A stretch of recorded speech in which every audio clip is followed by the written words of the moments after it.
So welcome everyone. Is my microphone on? I cannot hear it myself. Yes, I see people nodding. So welcome all to the book presentation of Boyd van Dijk's book, new book I should say, Preparing for War. The book discusses the 49 Geneva Conventions, which are some of the most important rules for armed conflict ever formulated, and more particularly how these Geneva Conventions were made. This book is recently published at Oxford University Press, and I saw online that there is already one review published. It's in Just Security. The review can be found online, and I recommend reading it. And it said, and now I quote, "Every page of this book is interesting and absorbing for its details on various ethical conundrums, political interests, legal thinking, and negotiating tactics." So that's a very positive review. So I very much look forward to today's event. Very briefly, my name is Tamar de Waal. I work as an assistant professor at the Amsterdam Law School of the University of Amsterdam, and I will be the moderator of this event.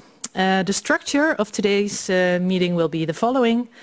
First, Boyd will give an introduction of the book and its main arguments. Then I will ask him a few questions about the book and also the research process. Then we will listen to two commentators, Janne Nijman and Claire Forgerio, as they will give their reflections on the book. Then we will have a panel discussion with Boyd, Janne and Claire. And then lastly, there will also be a Q&A. So if you have questions, you can ask them then. And you can, of course, also ask questions to Janne or Claire about their comments. So I will begin with introducing the speakers of today. Boyd van Dijk, the author of the book, is a McKinsey Fellow at the University of Melbourne. He was a visiting fellow in Wolfson College and the Lauterpacht Center for International Law at the University of Cambridge. He's an historian of modern Europe and the international legal order, and he is the author of the book for the presentation today. Janne Nijman is a professor in the history and theory of international law at the Amsterdam Law School, also the University of Amsterdam, so my colleague.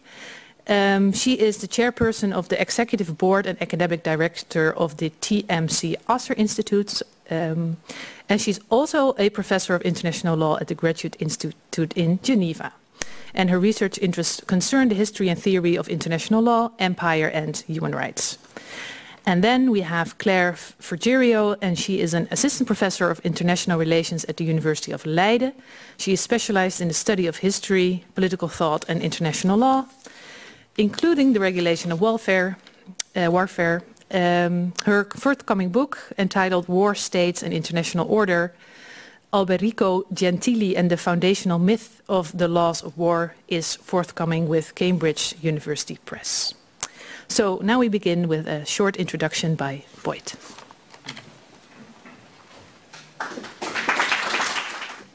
Well, thank you so much, Tamar, for your wonderful introduction, and I hope I can live up to the expectations because you said something very kind about the book, and I, of course, also really look forward to the comments from the two commentators of today. And I wanted to thank everyone in the audience for being here and listening to us, and also want to thank Paula. Unfortunately, she couldn't be here today, but she's the one responsible for the event, as well as the other organizers for making this all possible.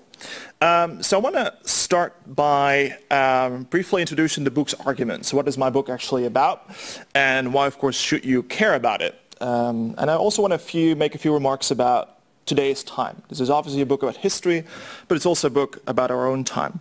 I'm not sure where the clicker is. Where's the clicker? Because then I can show you some slides. Oh, there it is. Thanks. There it is. So I've taken with me, as you can see behind me, a short selection of this month's coverage of the conventions in some of the most important Western newspapers, and you will start identifying them as you go through the selection. What I found remarkable about the most recent discussion involving the conventions in relation to Ukraine is that it has incredible political purchase. So you not just see it in the newspapers, you hear Zelensky, you hear a whole range of other political figures invoking the conventions for various reasons and for various political objectives, and that's something we can discuss today. The reason why I'm taking these different selection or these different kind of snippets of the recent past with me was to show the different ways the conventions are invoked, of course, that they are invoked, and of course what they refer to. So if you have been following the news very closely about the Ukraine war, you will see references to prisoners of war. You will see references to humanitarian corridors. You will see references to targeting procedures, war crimes, and so on and so forth. And you will also see without any moment of hesitation a reference to the Geneva Conventions. So it seems that there's a certain political purchase behind the invocation of the conventions, and I think it's interesting to think about that for a second. And I think the reason why many, if not most of the people who invoke the conventions do so, because they see the conventions as representing the most important rules ever formulated for armed conflict. And they seem to appreciate the fact that they continue to play a central role in our moral and legal imaginations of armed conflict, and why we think the conventions are relevant for that discussion. So for many, if not most of us, we think of the narrative spun around the making of the conventions as a pretty straightforward story. According to this narrative, the conventions drafters, so those who made the conventions, in this case the 1940s, were primarily motivated by the shock of atrocities of the Second World War. So that's one image, obviously showing.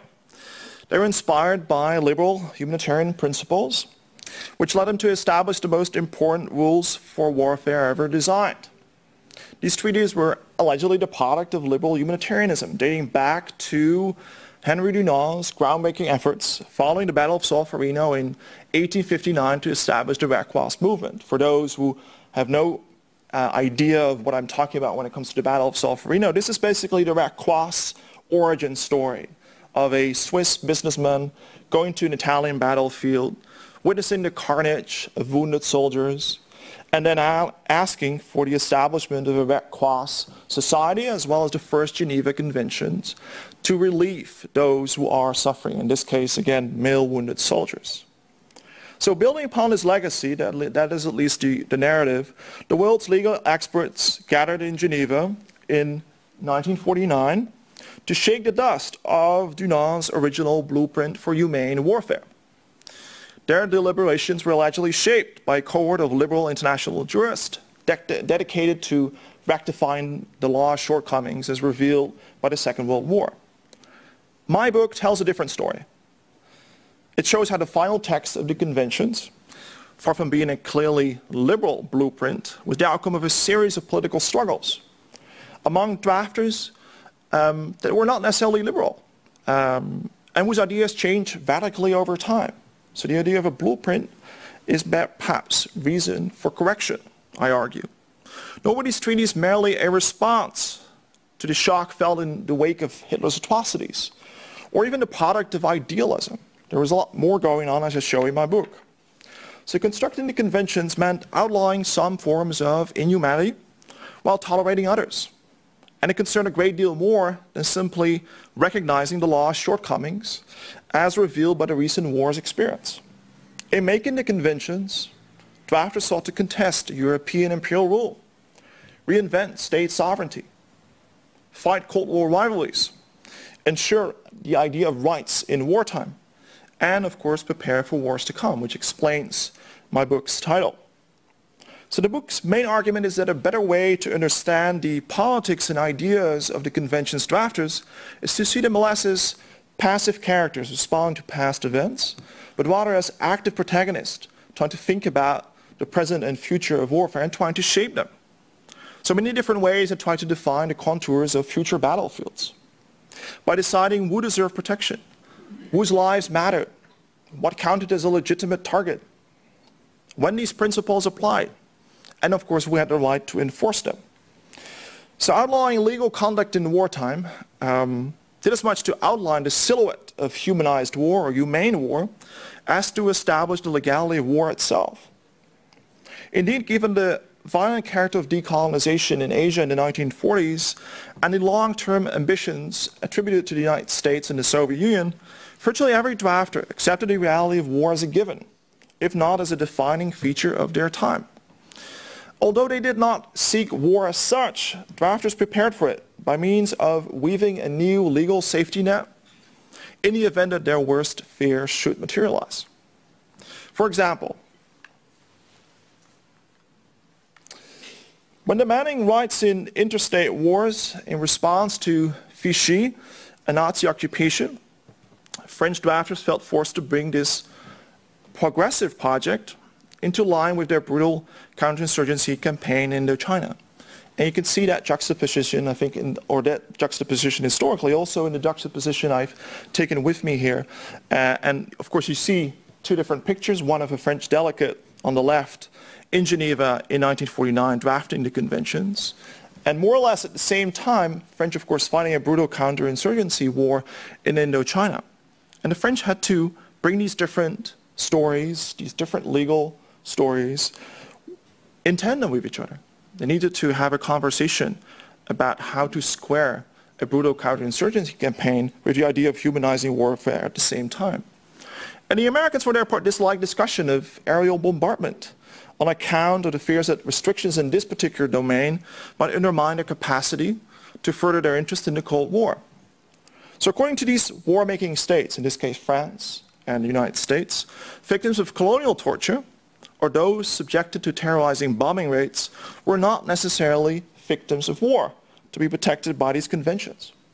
In other words, drafting was as much about inclusion as exclusion, undertaken both for liberal and illiberal purposes. I also talk a great deal about the role of the Soviet Union in this story, and all on a remarkably uneven playing field. So if you think about the convention story as one of a couple of men and women getting around a table and sort of thinking about the future of warfare, then that image might not be the one that kind of corresponds with the historical image, as I found in archives and reports that I went through for this project.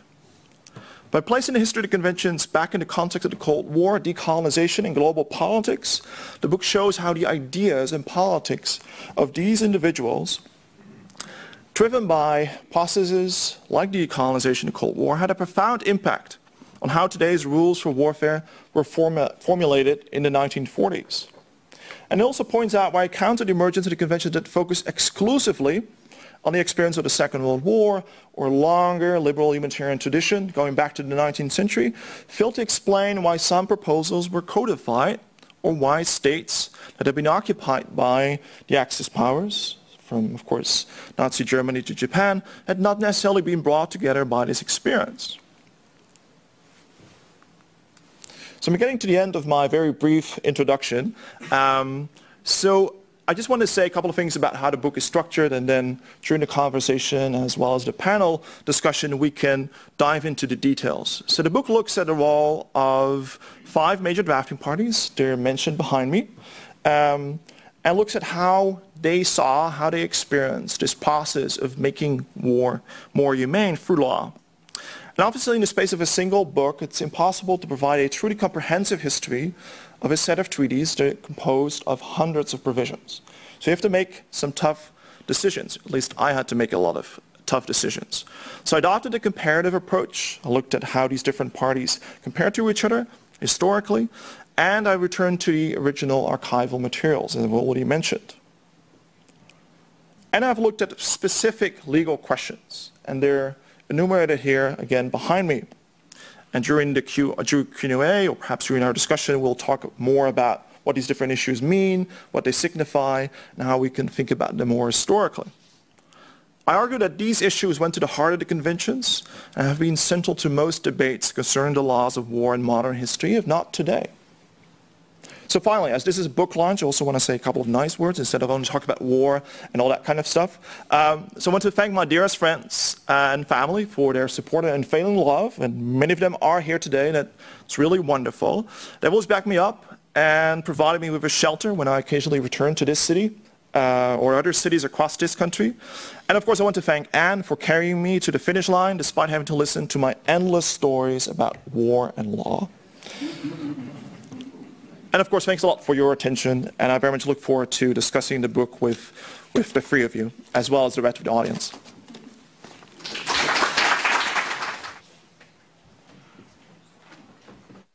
So, Boyd, first of all, congratulations with this book, and already well received in, I mean, you also read the review I just mentioned, I guess, right?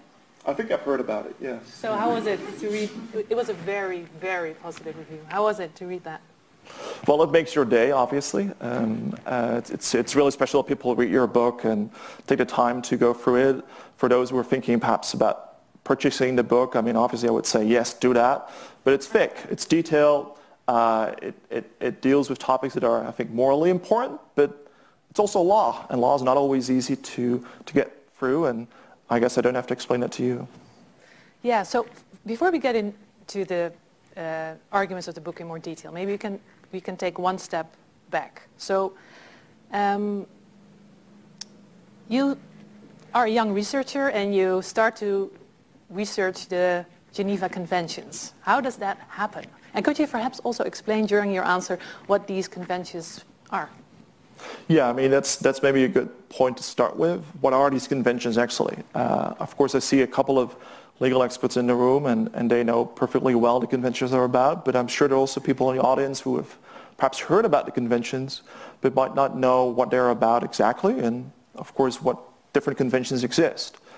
So for those who have little affinity with the conventions, I think it's important to first recognize that we have 4 in total, 4 Geneva Conventions, each of which covers a different question involving the humanization of warfare. The first 2 focus on the protection of wounded soldiers, either on land or at sea. The third one goes back to the 1920s, looks at the role and protection of prisoners of war, an issue obviously is important today if we think about the war in Ukraine. And the last one, the fourth one, covers the protection of civilians in occupied and belligerent territory. Occupied territory, of course, think about the Donbass today, Ukraine. Belligerent territory are, for instance, French aliens in Nazi Germany just before the Second World War broke out in Europe. So those are the 4 conventions that exist today. The fourth one was a completely new convention in 1949, so it's sometimes seen as the most innovative element. The last thing I want to mention is a common provision that connects all 4 conventions, all 4 treaties, and that's a specific provision that covers civil wars, which obviously are not a question of history, but they are with us today. In fact, most armed conflicts look like civil wars if we use a particular definition for that term. So that's Common Article 3 for those who want to know more about the specific provisions and how the conventions are formulated and how they connect together. So then the question is, how do I get to the conventions? Or how did I get to the conventions? So I'm not a lawyer. I think that's the first disclaimer I should make. I'm not saying that because I expect a lot of flack to get from perhaps lawyers in this room. Maybe they will give me a lot of flack and pushback. We'll see. Looking at 2 panel members there. But I think the point I'm making is that I want to say I approach this history as an historian of the international system, as an historian of modern Europe, as you've already mentioned, and that means I ask different questions to the materials that I've seen, and of course I've also looked for different materials than some of my colleagues have used in the past when trying to reconstruct this process as far as that is possible.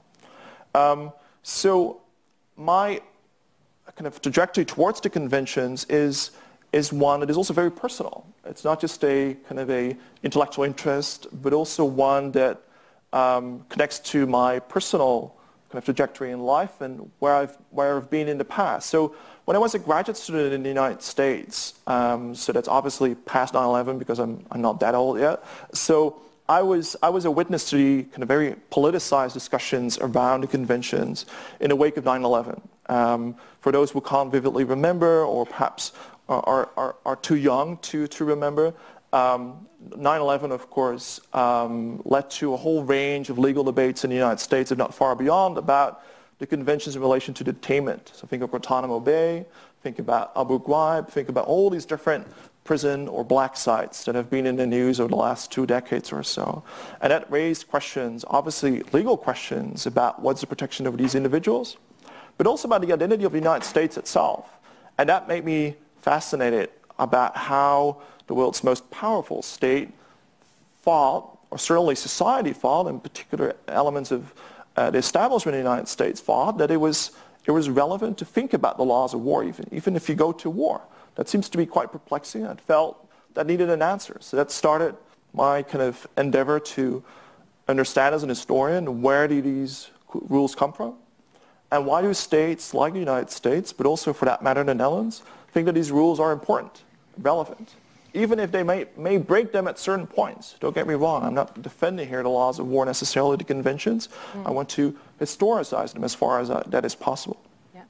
So when you were doing research for this book, just very briefly, because it's not the most relevant thing, but I think nice to hear, what was a day like while doing research for this book?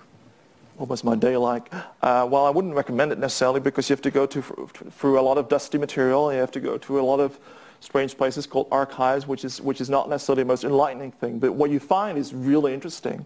And in the archives, there are like transcripts of the negotiations, or? Yeah, so those vary in terms of size, in terms of character, and in terms of where you can find them.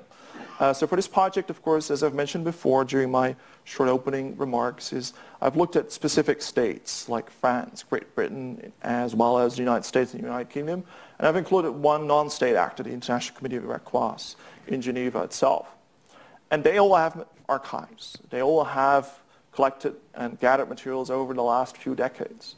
And so I've been to state archives, and then what you will see in these places is a whole collection of different materials involving memos or reports sent from Geneva to the respective capitals of the countries they were representing, and so on and so forth. So that allowed me to get a sense of what was going on behind the scenes and how these internal discussions or private discussions affected the public positions they defended in Geneva, as well as other places they went to in the years before 1949, and what the historical relevance of that endeavor really was. Yeah. So reading the book and also listening to your presentation just now, I think the book title basically captures the core argument of the book. So perhaps you could say a bit more about that. But another question I would have is, wasn't there any idealism involved? Because your main argument seems to be the master narrative about that this was a humanitarian liberal movement might be incorrect or even misleading. But yeah, a question I would have is perhaps there were different narratives at play. So while answering the relation between the title and the core argument, you could perhaps also say something about that. No, absolutely. So some people, of course, read the book and start thinking, well, maybe this is a realist critiquing the laws of war as a moral tradition. That's not the book I try to write, and hopefully it's not interpreted that way. I don't want to go into the nitty-gritty about international relations, but of course I see myself closest with those who advocated constructivist positions, or for those who are interested in what ideas lay behind certain ideas of power, or certain notions of power, or structures of power. And how do identities define the way we structure our power relations, and so on and so forth. That's what I tried to do in the book. Obviously, it gives a lot of detail to the idea or to the proposals that were being put forward by states that try to get around certain kind of what you might call idealist notions, like rights in wartime, or putting restraints on the air weapon, or banning certain methods in warfare. But what I find most interesting is how these ideas, so for instance a certain notion of rights, connect with deeper structures and identities, varying from empire to the struggle against communism, for instance, which was obviously very important already at this stage, and particularly for those, of course, on the part of the NATO alliance. So I'm interested more in the connection between ideas and power and deeper structures that I think underpin these notions. Yeah. So was there any idealism involved here?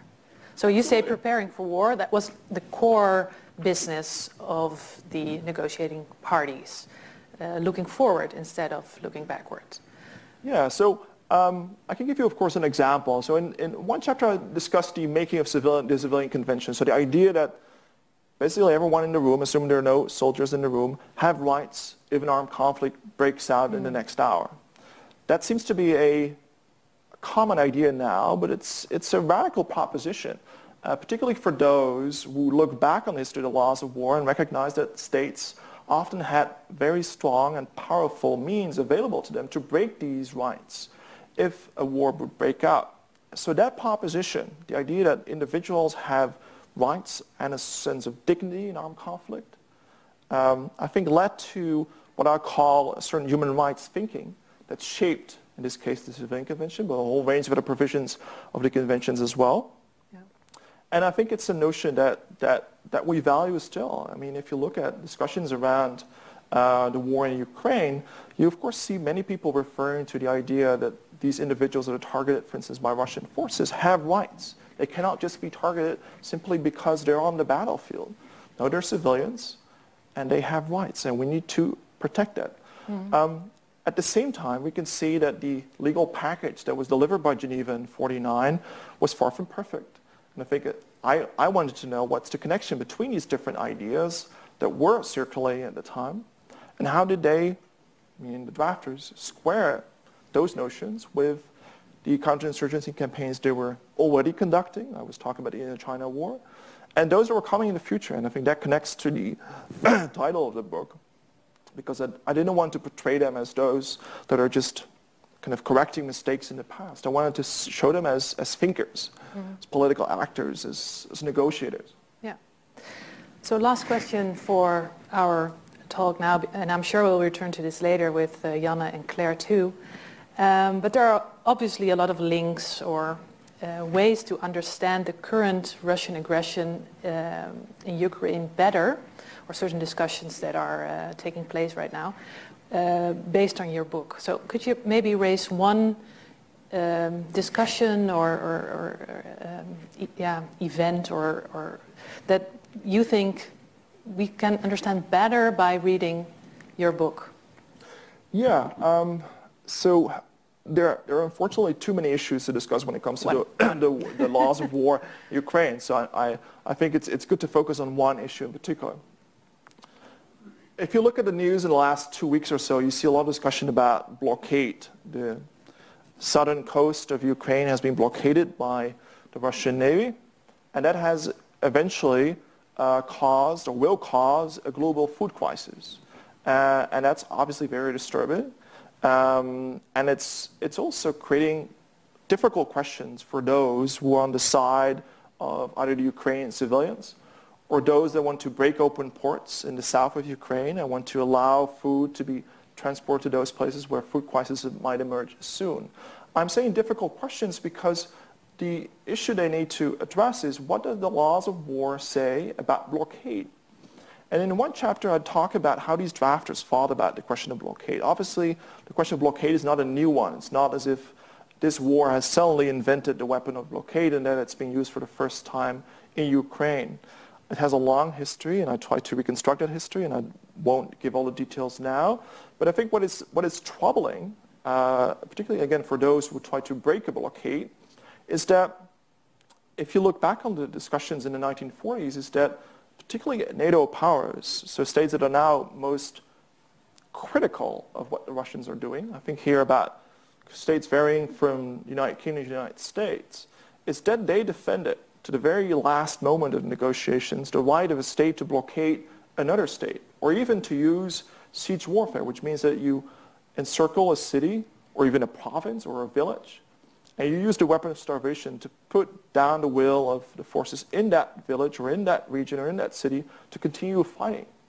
And unfortunately, the law is not necessarily on the side of those who we want to protect, in this case particularly civilians, or maybe wounded soldiers. Think of Mariupol recently.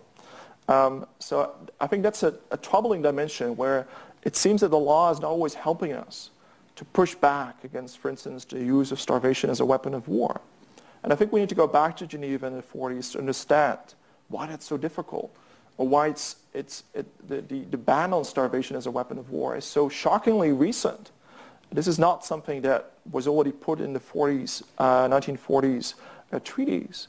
it's actually a very recent phenomenon that we think starvation as a weapon of war is illegal. You can argue it's from the 1970s or even maybe from the 1990s. So we need to, I think, try to understand how come that it's so difficult to get rid of this, I think, very existential threat to civilians in wartime now. Yeah, interesting. Also relevant in the Yemen war, of course. Okay, for now we are going to listen to the comments by Janne Nijman and Claire Forgerio. So please join us on stage. Yeah, we decided to use the mic. Okay, perfect. Yeah, even better, I would say. Is that okay? Even better, yes. Okay. So thank you so much. Hello everyone, good to see you and wonderful to see such a packed room coming to join us to talk about this book. So we have only a few minutes assigned to us, Claire. So, and in spite of that, I want to take a moment to really congratulate Boyd on this book. And that's not a sort of a gratuit kind of comment, but really it is an excellent, well-crafted book.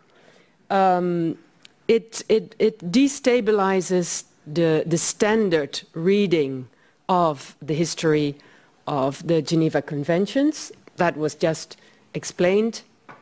It destabilizes and provides an alternative history, a critical history of that drafting process in a very, very skillful way. So a big congratulations. Tamar referred to the title. I think it says it all. Indeed, it flips the whole story. It tells us something about the mindset of these drafters. Now, it's wonderful to read also because all the new materials that you use and you bring to light. And Boyd just referred to the archival sort of journeys, and it's true. It's not just the material found in Geneva, but it's really the materials found in the archives of these negotiating states. It's a wonderful history because it moves from states to persons. We have seen a turn to history 20, 30 years ago in international law, and I would say this is really a convincing turn to the personal within that turn to history. And that is very exciting. That makes it a very exciting read. Now, let me go to my notes, because of course I need to give you more than just praise, but it's really something that comes from the heart, so to say. It's really a good read. Now, let me make one disclaimer. I'm not an international humanitarian lawyer. So all the difficult questions about international humanitarian law don't target me when we go to the Q&A.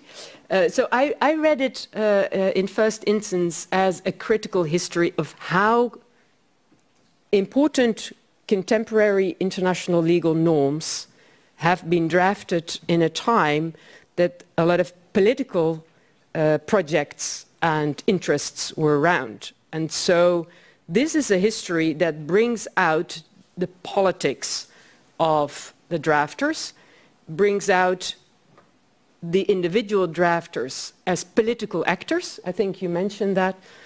And that makes it something very, very special. Now, I have, of course, questions going to method. You talk about inclusion, exclusion. Typically, that is about how you decide what to include in a narrative, what to exclude. And somewhere, Boyd, you use the term entangled approach. And obviously that's something, maybe not now, but it triggers some thoughts. I want to mark that too, I appreciate the fact that women are really there.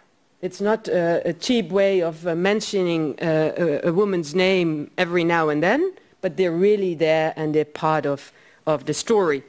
That's really wonderful. Now, the politics that goes around there is related, as you just mentioned, to the Cold War, to imperialism. It's extremely clear how the imperial zeitgeist and the colonial zeitgeist is there. Now, one of my questions relates to some of the references that you include to the pre-World War I tradition. There was Henri Dunant, but there was also the peace movement of von Suttner. And you, at some point, and now I want to go to my note, because von Suttner was rather impatient with the idea that we're going to humanize war, something so absurd.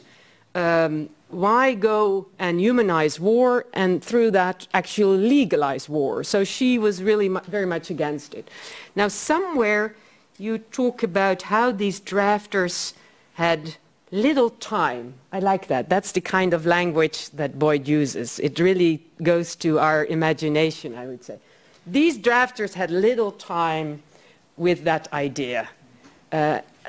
I wouldn't mind hearing a little bit more when we have time for that, because, I understand from a realist perspective, coming from Second World War experiences, but you could also say from the idealism that Tamar was talking about, the idea that this requires an end.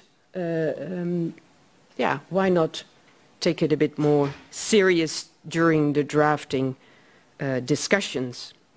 Now, I talked about the personal turn, as I called it, and there is another pearl or a gem in the descriptions. There are many, but the acquisition, Boyd points to an acquisition by Harold Setow, the leader of the British delegation. The Brits are not very nice guys in this whole story. But Setow is accusing the French of being unable to think like occupiers.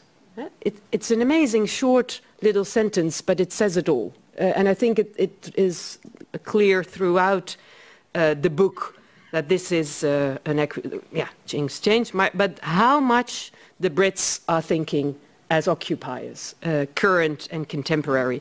But there is another element related to this, and that is the accusation that some negotiators are too emotional, which is also something that I'm interested in. If you could say a bit more about that, because on the one hand, it's that personal history that you carve out, and then the accusation that people are too emotional. Well, at the same time, and that goes to my last comment, you show so skillfully the anxieties that are there, right? I mean, they're the Cold War anxiety, the colonial anxieties.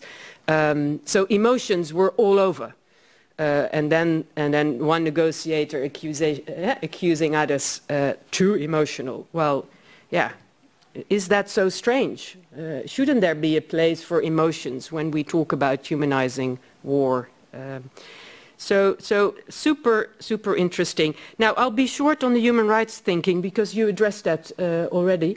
What I thought was interesting is that in the history of international law, and I also look at Leon, who's here, and a colleague of mine, and who knows much more of the history of human rights, but for me, the standard reading of the history of human rights and the history of international humanitarian law was that the two were separated for a long, long time.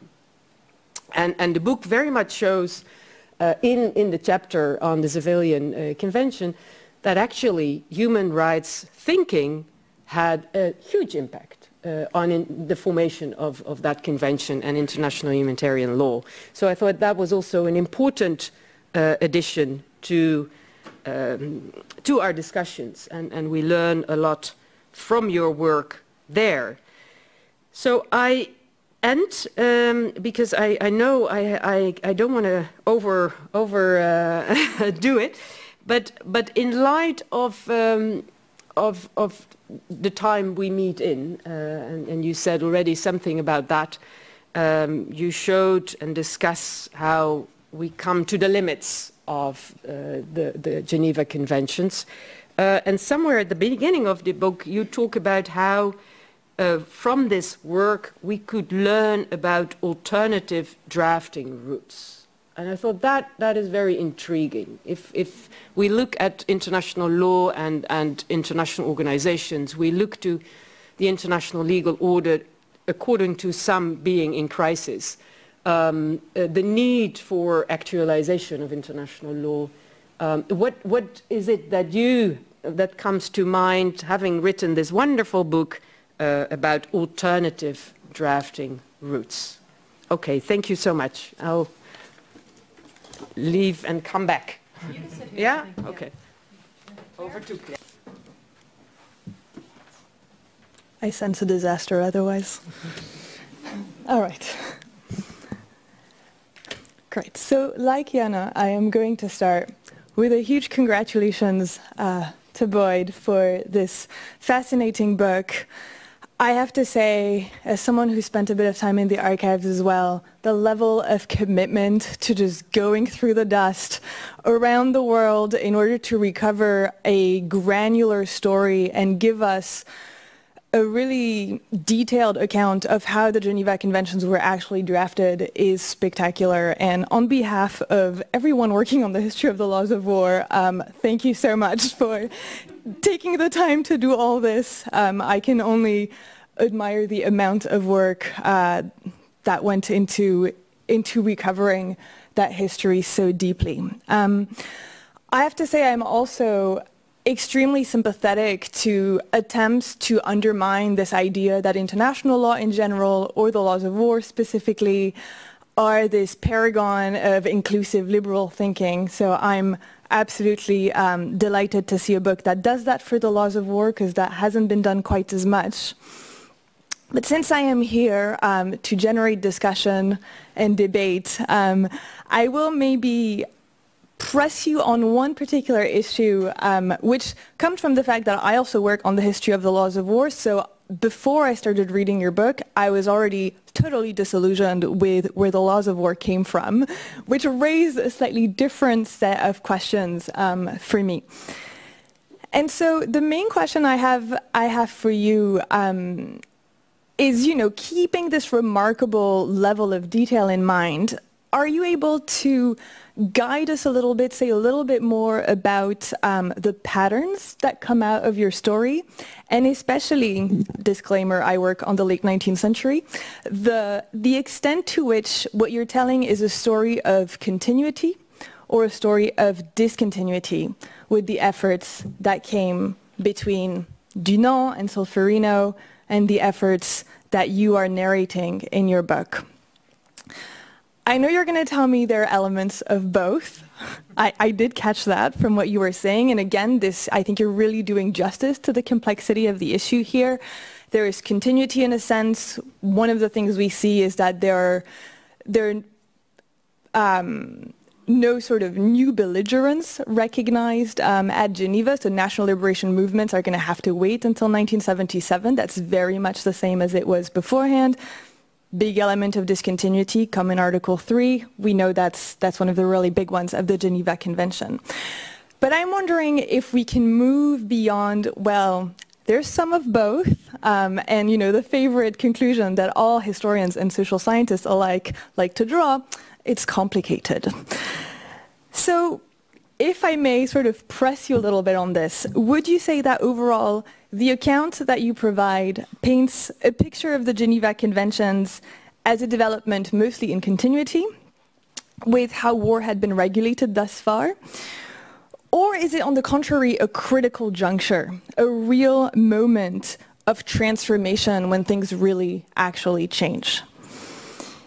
Can we come out, in other words, having finished the book, with a more or less coherent understanding of what it is overall that the Geneva Conventions of 1949 specifically achieve within the broader trajectory of the history of the laws of war?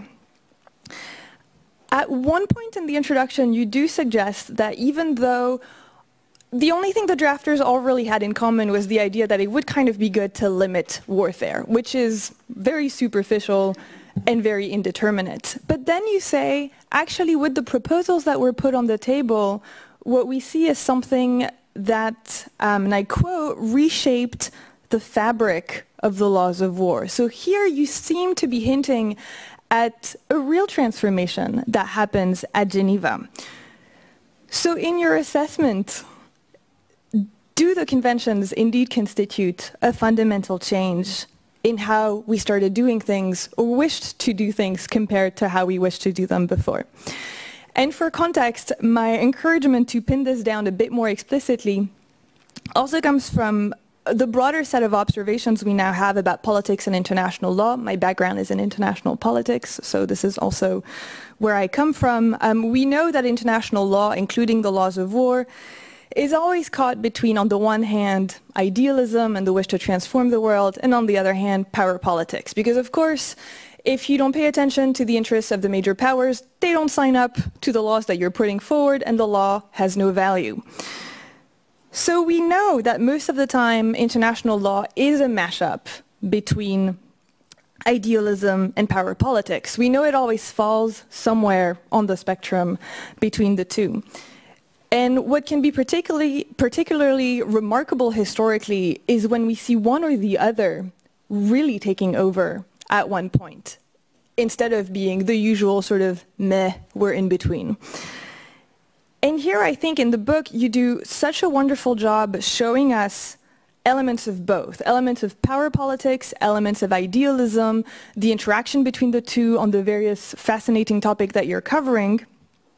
But what I would love to hear a little bit more about is whether there is indeed something remarkable in the conventions as a whole in that sense, whether they ultimately come down more on the side of idealism, going back to one of Tomar's questions, or more on the side of power politics, and as such, whether or not they ultimately constituted a challenge as a whole to the international order in the aftermath of the Second World War.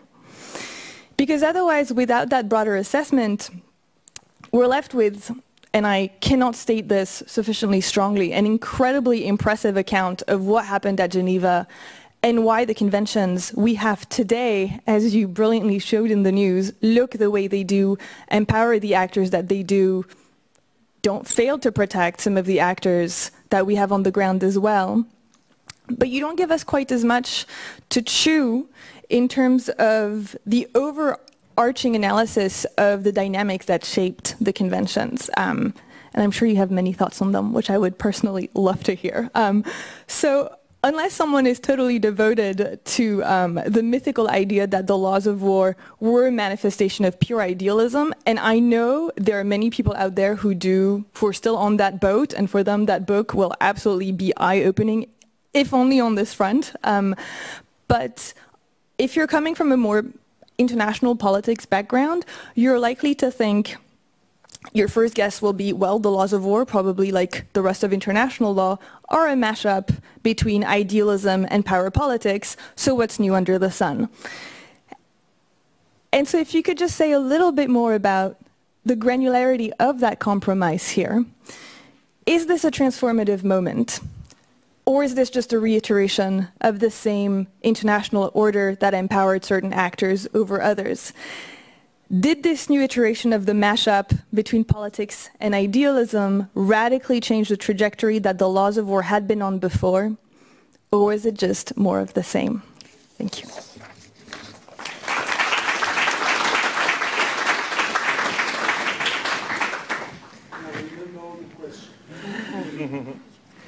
Oh, yeah. So, yes, there are a lot of points you could react on, so we're not going to succeed in that. But I think I'm going to highlight some, and also please just add if you really want to press on something.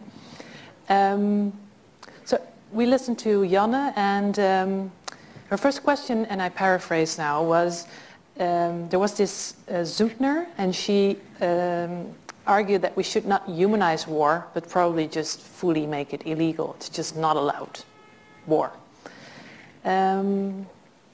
And you said there was little time for that idea. And Janne, you wanted to hear a bit more about that. Why was that the case?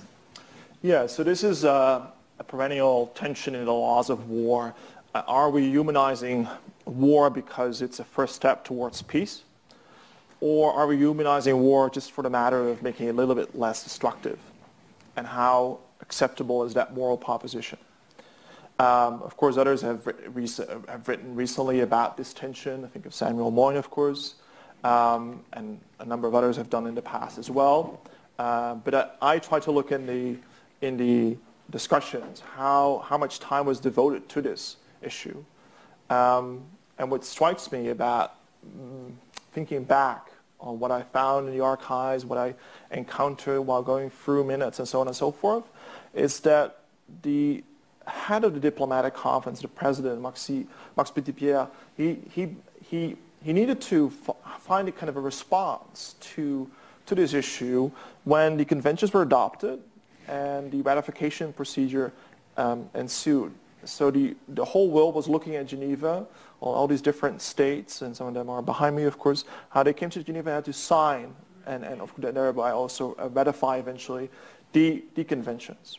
But then he had to give a story about what have we done in Geneva in the preceding months and why is it morally important. And one of the criticisms he got was, why are they not talking about war? We just got out of the first Berlin crisis.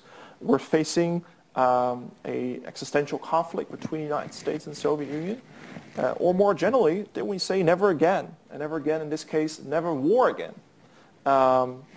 And he basically made the point, as Swiss and ICRC people are still doing today, is that this is the first step towards peace without providing any empirical proof for that proposition and leaving discussion for what it is. And I think that in itself, showed that he and others had little time to look at, let alone discuss publicly, the moral complexities of humanizing warfare. And I think it's a question that we're still grappling with today, and I think that's where my position with Samuel Moyn comes a little bit closer, is the idea that are we doing the right thing when we talk so much about how to make it a little bit less destructive, rather than how should we get rid of it? How shall we create that dream of perpetual peace? But again, the drafters didn't have so much time for that. And Janne also mentioned the idea of alternative drafting routes. Would this be one of them, just to raise what's at stake, basically, right? Not humanizing what's allowed to do within the war. Would that be also from the perspective of the actualization of international law, as you phrased it? Would that be something that, based on your book, you would advise to really think about the level on which you start discussing what's at stake? Well, of course, I have different objectives of the book, and one of them is to force the reader to start thinking about, why do I care about something like the humanization of warfare? That's the kind of the most obvious question. Why do I or my state, or more generally international society, care about such a thing? And what sort of political structures lay behind that idea of humanizing warfare? That's one thing I want to achieve, of course. That's a really big thing for just one book, I admit. But I hope the reader starts thinking about these tensions that I try to identify. And of course, Janne did much better than I've done in the book to highlight the tension between Sudna and all these men and women that were in Geneva in 1949. I think if people start contemplating about that question a little bit more, I think that's already wonderful. But of course, I'll also have other objectives, and some of them have already been identified in the two wonderful comments that I just received. But I sincerely hope that people start thinking about, why do I care so much about, in this case, the Geneva Conventions, or about making war a little bit less destructive? Okay, so if we then return to Claire's points, again, I'm paraphrasing, she pushed you a bit on having a stronger conclusion on the question of power politics and idealism, and also that conclusion should be seen in the perspective that if you know something about international politics, you already know that these conventions were probably not the result of pure idealism. So overall, was there something special going on here? Was this a very idealistic moment, although there were of course also questions of power? Or was it actually something we should understand in the regular dynamics that are at play during the shaping of international law? And so I think I had two tasks of doing this study. One is to reconstruct the compromises that were made. And the other one was to explain moral and legal change. How do we explain that these drafters accepted something like common Article 3? That might just be for some people here or back home, just one provision. But what was it really about? It was about breaking the sovereignty, and not just the sovereignty of one individual state, but the colonial sovereignty of a state for allowing international law to play a role in a situation of armed conflict that took place within a state or within an empire. That seems to be a very common thing now, but it was an extremely radical position in the 40s, if not in preceding centuries. And I needed to explain how it was possible that empires like France, United Kingdom, and so on and so forth, how they, or even the Netherlands, for that matter, which of course was fighting in Indonesia, why they accepted something like this, even though they were fighting counterinsurgencies, wars throughout this period, and they knew, and that's also what they said in different settings, of course more private than public, that more of these wars were to come in the future. How do we explain that these empires accepted something binding, and it eventually was also used by certain national liberation movements to push them back into the corner in the years and decades after 1949? That is something I need to explain, or to use Claire's words, that is discontinuity that needed a historical explanation. So here, I think what is interesting for this particular kind of change is to look at how these particular actors that were behind it, which were mostly Europeans, by the way. You might expect that perhaps people in colonial territories might have put these claims on the table in 1949, or their advocates coming from anti-colonial traditions or socialist traditions. But many of them were not necessarily from those traditions. Some were, but not necessarily all of them. So that needed historical explanation. But I also wanted to get a sense of how come that idea of bindingness, the idea that you accept certain restrictions of your sovereignty at its most fragile, which is armed conflict. And I think one explanation I tried to give is that it became difficult, and it is a real discontinuity with I think, preceding periods, especially the 19th century, was to say that for these particular racial groups, we don't apply the laws of war to. I think that thinking remained present. In fact, it was incredibly influential. And one could argue that that legacy obviously hasn't disappeared. It's still with us, unfortunately. But it was more difficult to express that view publicly and to put it into a law and say, well, the laws of war are not going to apply to Indonesia. We're not going to apply to Indochina. And I think that was a remarkable change in itself. Obviously imperfect, but it allowed those national liberation movements, think particularly of Algeria and FLN in the 1950s, to use the conventions, as well as a whole range of other international mechanisms available to them, to push the French in the corner and say, well, you signed up to the conventions in 49, now you have to live up to them. And I think that mechanism is something we need to explain. I think that's a discontinuity, and that, I think, explains why I argue that some of these proposals did shape or reshape the fabric of the laws of war. Mm-hmm. So Claire, are you satisfied with that response? Very oh wait, I think you have to... sorry. Yeah. I have some very nitty-gritty follow-ups, which I think would absolutely bore everyone. Overall, I think this makes a lot of sense. I think there is so much to be explained with these different elements. I think you do a wonderful job talking about them. I do think Common Article 3 and why countries like France agreed to be bound by it is a mystery that needed resolution. So on this front, I think you make a very good case for why that is a moment of transformation. So yeah, thank you so much for this answer, and I will pester you afterwards with the details. Okay, so maybe we can discuss another question by Jana, because she also raised that you mentioned that some of the negotiators were perhaps a bit too emotional. And so what would your response be to that point? So I think it's a really interesting question, because it gets to the personalities of these individuals. And it's interesting you of course, talk about the personal turn. as a kind of a new step in the historiography of international law. I'm obviously not the first one to make that turn, but it's an interesting one, I think, to think about how personalities and structures interact. But the comment about too emotional, as you were saying, was coming from a British delegate who was criticizing his French ally, saying, you're too emotional. What does that mean? What was he referring to? Well, many of these French delegates had been former resistance fighters who had been in hiding as French Jews, for instance. Others had faced time in prison, so in German prisons or even in concentration camps.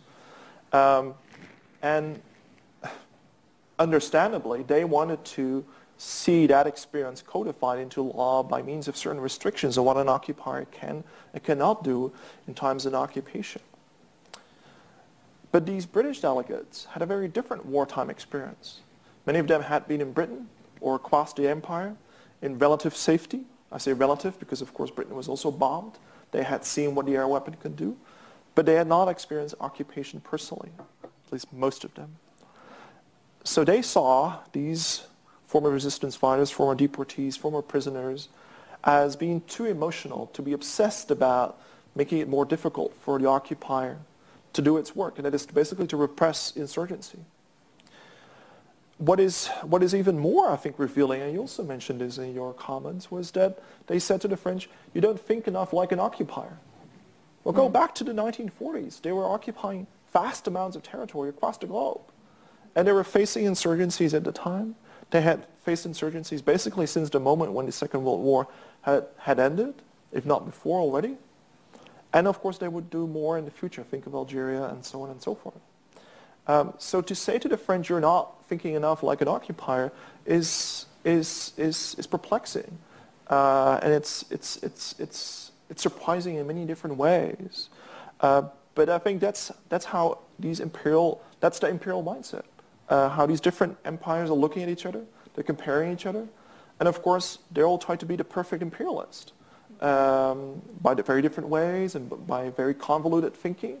But that's what I needed to explain in order to make sense of this comment that you're too emotional or you're not thinking enough like an occupier. Mm-hmm.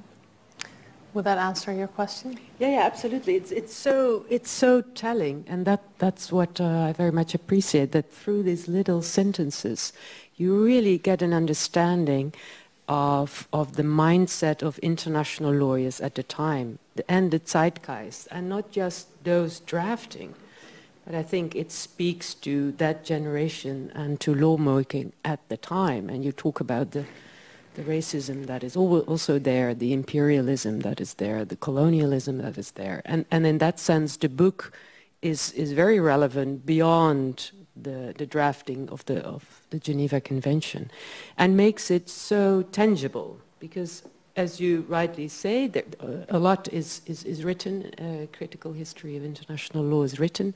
In a way, it fits very much the general frames that we have in the literature and in important number of contributions, and yet I think that this is where it becomes really tangible and valuable. Yeah. So a question I would have based on your book, but also your discussions of the book, is so there are these master narratives, and I think about these human rights treaties. This narrative often is that these rights were just waiting to be found, right? And that after the Second World War, the world learned a lesson and we started to codify certain rights that were already there to begin with, right? So this is the master narrative. And in the context of these conventions specifically, the master narrative is that it was mostly back-looking, the never again sentiment that was most prominent. So this is not directly true. That's what you also show in your work, and this book is also it's the main argument, I would say. But I would then ask, why are these master narratives there to begin with? Who benefits from them? Who creates them? Is it something that just happens in countries that just came out of a war, or is it more cynical? So maybe you can tell a bit more about that, and perhaps Janne and Claire can also say something about it. Okay, I'm also looking at the other panel members if they have any comments, but I'm happy to say a couple of things about this because I think it's a really important question about why do these narratives stick and why did they come back? Because again, these are narratives that are so powerful that won't change because of a single book. And I think it's interesting then to look at the role of the Swiss and of course particularly the international community of the Red Cross. So they are probably the most important advocates of these different narratives. So narratives of, well, we have Henri Dunant and, you know, that set in motion a certain process and we're still kind of reaping benefits from that experiment from the 19th century. Or we're learning as we move into time and we're learning new lessons from these different wars and we're adapting the law. Don't get me wrong, I'm not a critic of the ICRC as such or the endeavor to humanize warfare as such. But I want to understand is why do these narratives stick? And of course, why do the ICRC or the Swiss government think that they are powerful enough to keep propelling them into the ether, basically up to today? So I think one way to look at that story is to get a sense of what else could they do? What other alternative narratives could they present to the world? And if you go through the book, you don't have to go through the book from first to the end, last page, to get a sense of how gruesome it is, not just warfare itself, but also the idea of making it a little bit less destructive. So there's a lot in that story that obviously doesn't look good on everyone. So I think the alternatives aren't so appealing, aren't so powerful. I think that's one way of answering the question. There are also other ways of doing it, and I'm sure you also have thoughts on this question. But another thing that I want to highlight is that it was also very comfortable for some of these powerful states, so not the small states like Switzerland or other small European states involved in this endeavor, but also for these big states. What did they accept some of these narratives, and why did they actually replicate them in the years afterwards? Well, of course, everyone said that, you know, we have been the most important drafter and so on and so forth. We made a big contribution. But many of them did refer to Dunant. They did refer to the idea that World War II was this big moment in which we learned our lessons, and we did something differently when we went to Geneva. And I think, well, if you look at, for instance, the United States, which I think is a very interesting case to look at, it's of course that it also goes back to the identity that they see as being their national identity or national storytelling. So as you were saying, or maybe it was you, Clara, I can't vividly remember, but one of you said that, I think it was actually you, Jana, you said Britain doesn't play a good role. Well, I wouldn't say the United States was the Darth Vader of the story, but it doesn't come out very well either. And that needs explanation for a country that sees itself as a promoter of the laws of war. And if a U.S. president does decide to break the laws of war, then that's being seen as an aberration in a long tradition of compliance. So I think it also comes back to national identities and why do these states, of course, opt to come together in Geneva and talk about these things, but also why they keep telling that story. Because I think it fits a certain national narrative or a narrative for a particular actor. Yeah, so based on the title of your book, Claire, it seems that you're also working on these narratives. So what would your answer be to why they exist or who they benefit? Well, so I think, I'm sorry, it's complicated. It varies. But one thing I did want to say, just in direct response to what Boyd was saying, about the power of these narratives. I mean, I think there's very much the general narrative with which both of us are working on of, you know, the humane, the liberal character of the laws of war. But I think the book is full of insights about smaller narratives around national identity. And one of the ones that I picked up on that I thought was incredible, which I think goes a long way in explaining that puzzling juxtaposition in the French case, right, of the fact they are so aggressive about being the good guys, right? They're like, we're going to ratify everything, no exception.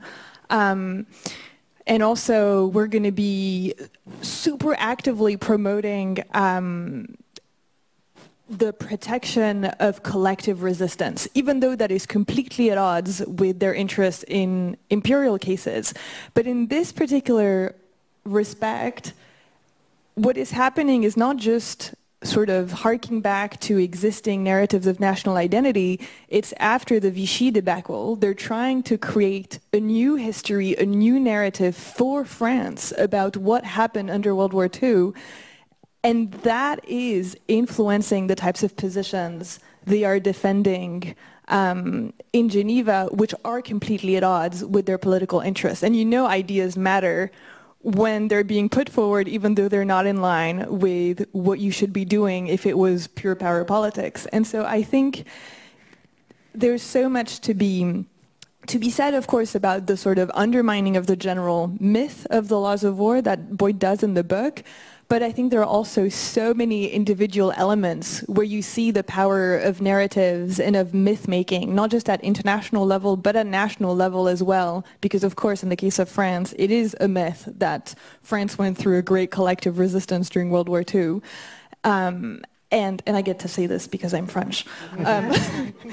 And I think you have so many little bits of string there as well that you could tie together into a broader reflection about the interaction of myth-making at the national level and myth-making at the international level, because that's a dynamic that's in the book, which is really absolutely remarkable. Yeah. So, Janne... No, exactly. Well, I'll take this one. And you don't have to switch all the time. That's exactly the case, and in that sense, the history Boyd provides, and you're now a bit modest on it, but I think it's very important how you show how the ICRC is a political actor in all of this, and how Pictet is a political actor in all of this. And Pictet was one of the drafters, and is many of you maybe still know the name as one of the persons representing the field. So the book also very much shows how the drafters were also the first commentators. I think you literally say so, right? So they are the ones developing the myth and have an interest in it because the myth is their own personal work. Now, there is, of course, also another side to it, I would say, in the sense that there is this idea that law has a role to play in the post-World War, Second World War order. And so we see a lot of these certain narratives of progress. It's not just only here, but it's in other fields of international law as well. And these are now, one by one, they have all been taken down, and rightly so. But there is also the idea, okay, we have to have a story about what the meaning of law in a chaotic world. So it's, I would say, also part of legitimizing international law. So lawyers had the feeling they had to legitimize law maybe because law failed in the Second World War. Law fails all the time, yeah. but Boyd's shows, and I think some of Claire's comments also go to that, is that still the ideas and language, and law is language, matters in these conversations, and that becomes very tangible as well. I don't want to, as I was saying before, I don't want to defend the laws of war as being this kind of supporter and say, well, this is how wonderful this project is. But when you look at the war in Ukraine and what the Ukrainian government is doing is that, of course, you can see that the conventions, or more generally international law, can be really powerful as a language, or even beyond a language as such. Can't? I think it can. Can. And of course, I'm not naive. I'm not trying to say that international law protects Ukrainian civilians against Russian brutality. Don't get me wrong. That's not my point I want to make. But if you listen very carefully to Zelensky and how the government more broadly is using international law to put incredible pressure, not just on Russia, to make certain changes, but of course also on Western powers to provide them with money, military resources, and so on and so forth. And of course, many of us might have questions about this approach and might even have disagreements. But if we look just at the matter of the question of impact, then I think it's beyond reasonable doubt to say that these conventions or international law more broadly are making it much more easy for the Ukrainian government to put certain pressures on either their enemies or their so-called allies. Okay, so the last 15 minutes I would like to open the floor. If you still have a question, Claire or Janne, please ask them as well, but maybe we can take some questions from the... I see, let's start in the back. Yeah. Yeah, here he is. Great, thank you all. Hi Boyd, congratulations on your book. As a lawyer who has read Samuel Moyn's book with irritation at every page, more and more, I was kind of skeptical about your project at first, but the more I hear about it, the more curious I am. I'm really looking forward to reading it. With my limited knowledge on humanitarian law, I was intrigued by the last part on the Ukrainian government calling the Geneva Conventions as legitimate sources for political pressures, essentially. And there was just a discussion about the transformative power of the Geneva Conventions. And it made me wonder, did that occur in 1949 or did it happen much later? And this is, the whole discussion made me think of a parallel you might want to draw with the European Convention on Human Rights, which has been dormant for 20 years or so before the European Court of Human Rights finally was, became more powerful, and it really became a living instrument. So maybe you could comment a bit more on when the Geneva Conventions started to matter. I know it's maybe a bit outside of the scope of your research, but still I'm quite curious about your thoughts on this. Very good questions, I think. You want to collect a few questions, or you just want to do one by one? No, let's answer, yeah. Well, I think it's also a question for Janne, if I may say so, because it's also about practice and rights, or more generally the practice in international law. So in my book, of course, I talk about the making of law, as we've discussed for some time now. I'm also losing my voice. But in my new project, I want to... Oh, still not coming back. In my new project, I want to look at the practice of law. So how do these conventions gain a certain meaning? I think you have to save me at some point. Gain a certain meaning in different armed conflicts after 1949. Because it's interesting to talk about ideas behind the law. It's interesting to talk about certain structures that underpin the law. But how are these different provisions, ideas, then interpreted in wartime? And what sort of meaning do they get? Is it just a source for a particular political vocabulary that a Ukrainian president can use? Or does it have a certain meaning that goes beyond vocabulary and actually has empirical effects on the ground for individuals that are affected by armed conflict? So that's what I'm doing in my next project. It sounds like if I'm selling my project to a grand authority in the person of you, but I hope we can continue that conversation in the future. Okay, let's have another question in the back.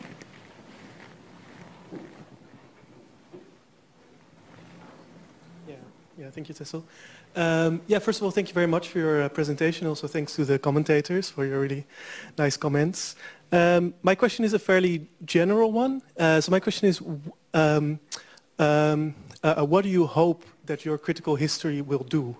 And so one suggestion that was made by Professor Nijman, and one reason that we see a lot of why people turn to history when studying public international law is also to, first maybe to show that the path of public international law is contingent, right? So it's not necessary, but it's also to go to the past to find inspiration for what the future of, the laws of war, for example, could be, right? So do you have a similar project? Or do you have a similar intention or similar reasons to turn to history when researching the laws of war? And then maybe specifically, which futures did you stumble upon that we could find inspiration from? Yeah, that's a really fascinating question. I think it also gets back to the point about the alternative drafting routes that Jan identified in her comment. So in the book, I talk about these compromises I was saying before, but that's actually quite boring part of the research, but you have to do it.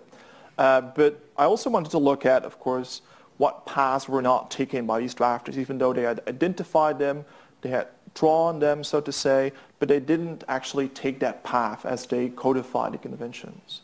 And I'm not doing it only because I have an historical audience in mind that are quite fascinated by these contingencies of the past, but I'm also doing it because I think it allows certain practitioners, certain even humanitarians that invoke the law, to see what other opportunities or possibilities were available to these drafters.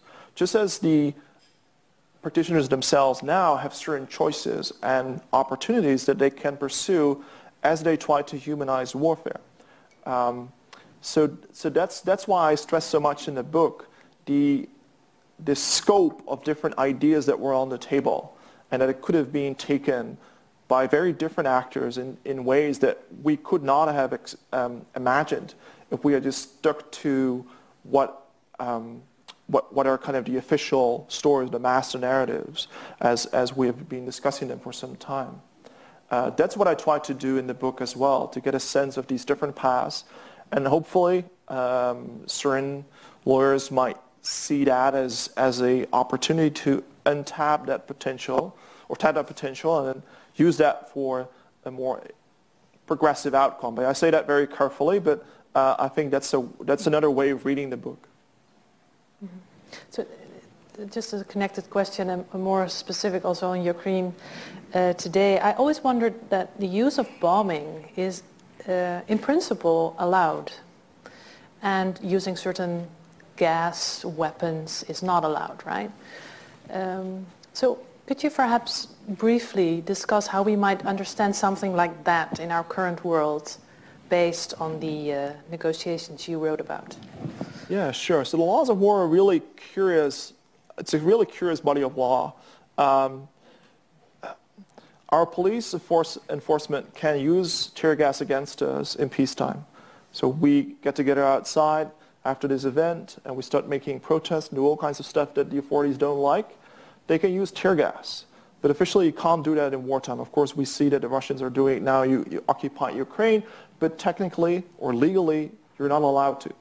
And that's just one example. And I think bombing is an even more important example, in which we can see that certain types of bombing are allowed in the laws of war, whereas other means of warfare that are less destructive, less deadly, are not allowed. And that needs explanation. As an historian, of course, I asked that question first.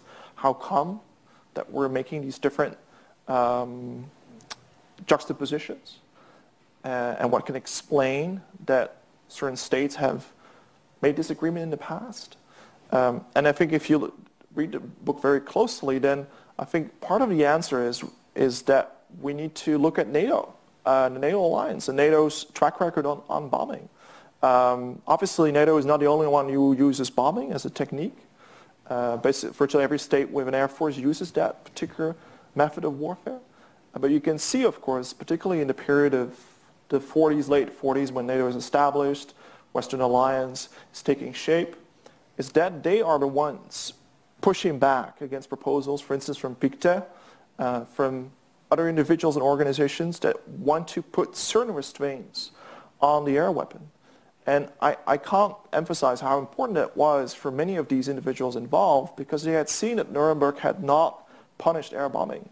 Just as other international treaties and courts and all these other mechanisms that law had at the time did not condemn the air weapon. So they felt that they were the last one. And in fact, they were the last one, because after 1949, it was very difficult to come up with a new kind of convention or treaty on anything. The Refugee Convention is probably the exception. But then for some time, the effort was dormant. It was more or less dead. It needed to be revived in the next decades. So they pushed very hard to get that air weapon restrained. And the fact that they failed terribly, is a legacy that we're still facing today. And to be sure, I'm not putting the blame on the Pictes and all these other individuals that tried to put some restraints on the air weapon. But I think NATO played a particularly important role here, as well as in the succeeding decades. But again, not only NATO, but I think it's an incredibly powerful actor that needs to be scrutinized when it comes to this issue. Claire, you would like to add? Here's the microphone. Unless someone else. No. Okay. So just maybe a small follow-up on that, if I may play Miss Cynical coming from international politics. I feel like that's going to be my role today. So if you want to be super critical of the laws of war, you know, since you're talking about aerial bombing, there was that article in the 90s that said, well, if you look at the worst atrocities of the 20th century committed during war, they were all legal under the laws of war, with some exceptions, but because military necessity is a principle that gives space for states to do so much, the laws of war actually do a lot to basically empower states who want to do really horrible things in order to maintain the status quo. And so one could maybe say, well, since the Geneva Conventions failed to change either things like aerial bombing or things like the rights of only states to wage war and to use force, did they really change that much, or did they actually just reinforce the status quo and an existing system that gives enormous power to states at the cost of absolutely everyone else, regardless of what that state's policies might be? Yeah, well, you're really going full throttle now on this point. And I'm happy somebody is taking that position in debate, because it might be on the minds of some people in the audience. Why do we actually need to care? I think the point that I generally push for then is to look at reputational costs. It might not be the most powerful defense in response to the very powerful point you made. But of course, international law can create reputational costs, and I think the case of Russia makes that very clear, that conducting certain, doing particular type of warfare comes at a cost. In fact, it can be very costly, not just in terms of military casualties or civilian casualties in particular, but also in terms of reputation and, of course, economical damage, political damage, and so on and so forth. That might sound terribly weak if you're a Ukrainian civilian in the Donbass facing bombardment on a daily basis. So I'm saying that to you and other people here on the panel. But I think at the international level, that makes a difference, it seems. Even if we are quite skeptical or even cynical about the laws of war as a moral project. And I think we don't have many other means available. So why not use it as much as we can to make certain moral and political propositions that hopefully will lead to certain restraints on the conduct of maybe not this war, but perhaps other ones that are ongoing or might take place in the future. Yeah. Okay, looking at the time, we're going to collect some questions. So I saw two here. Your last chapter is on enforcement, and the fourth one is United States. If Colin Powell lies in the Security Council about weapons of mass destruction, and then he says later, I was lied to by my soldiers, then I wonder, if they were part of the negotiators, why didn't they ratify? That's what I believe they didn't. And then they have the guts to say Colin Powell or those officers were working for the government, for the nation, and therefore the government takes the blame and not the individuals. I really need help to understand. Thank you. We could collect, I see two more questions here. Yeah. No, thank you. No, thank you. Okay, I see one in the back behind you. Right. Thanks so much also for the panel discussion. Boyd, congrats on your new book. I have a question which is regarding should I care? Well, I do care, actually, so thanks for that. My question is a bit, what now? I'm working on policy in The Hague for the Dutch government. What would you recommend governments, policymakers, politicians, based on your insights, to do with this? And please don't say, like, let's skip the whole humanizing war project, please. Okay, thank you. And I saw one or maybe two more questions. So here, Leon with...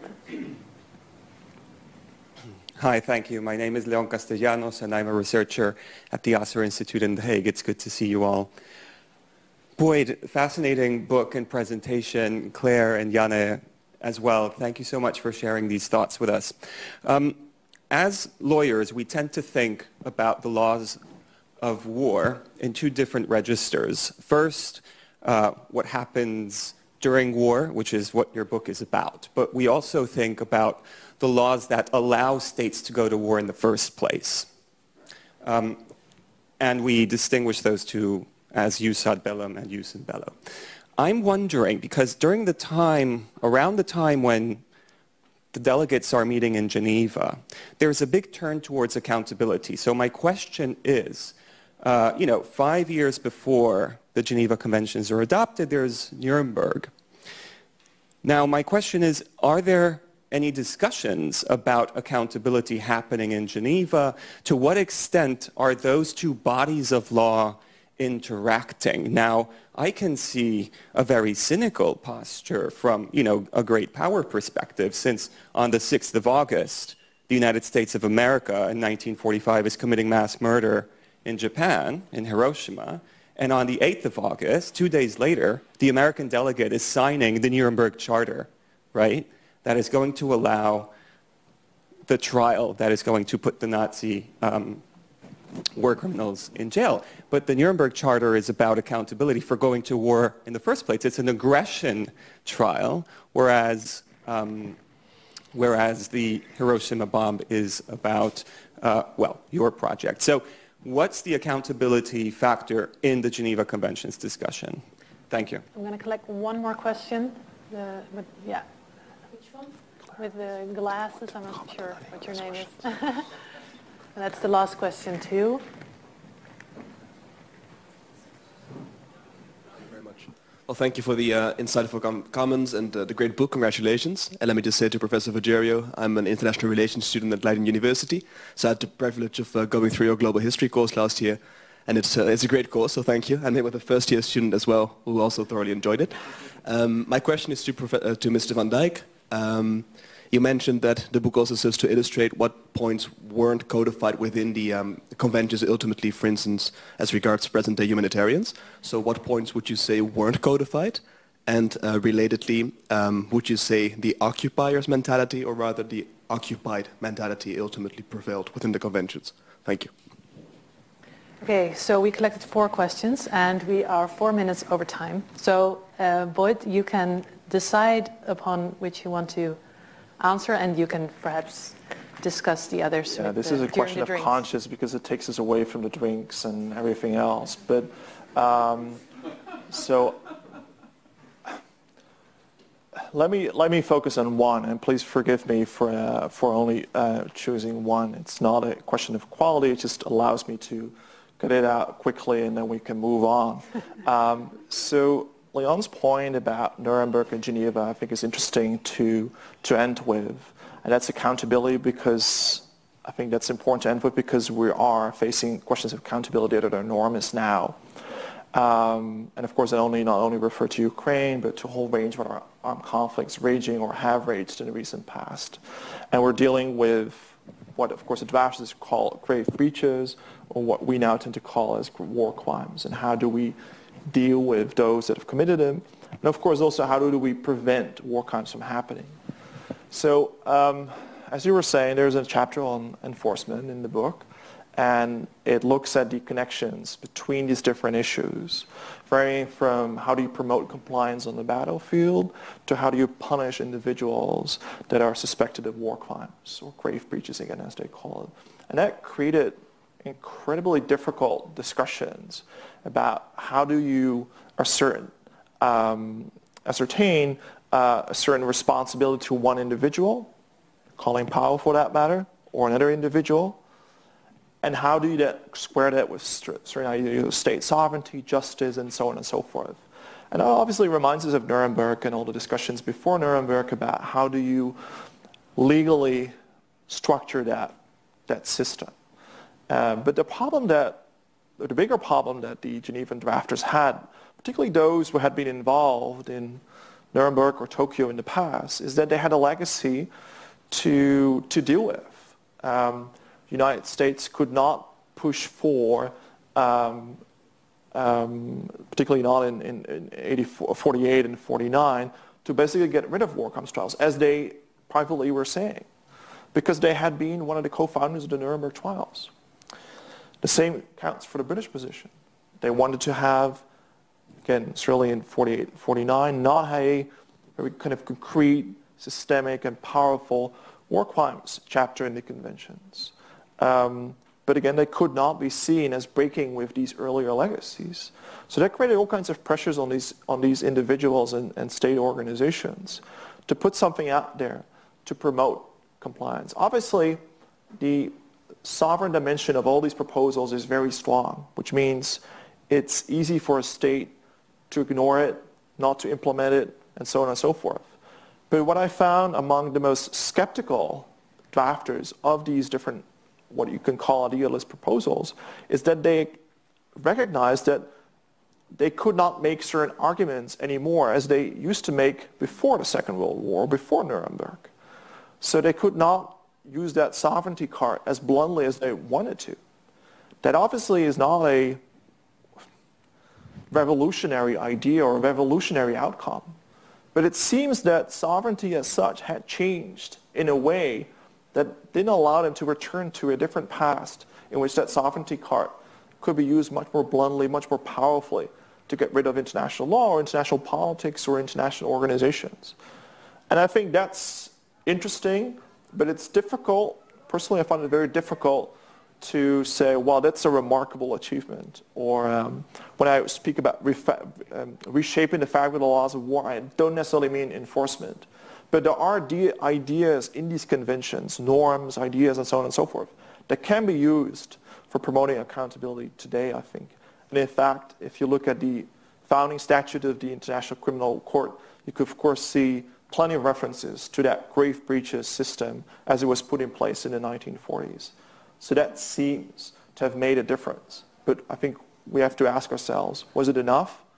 And can we do better? Okay, there's so much more we could discuss today, but our time here is up. Thank you, Boyd, for the presentation of your book. The book, congratulations again. Thank you to the commentators. Also thank you for the audience for being here. There are drinks here now, right? So they will be in the back. And thank you.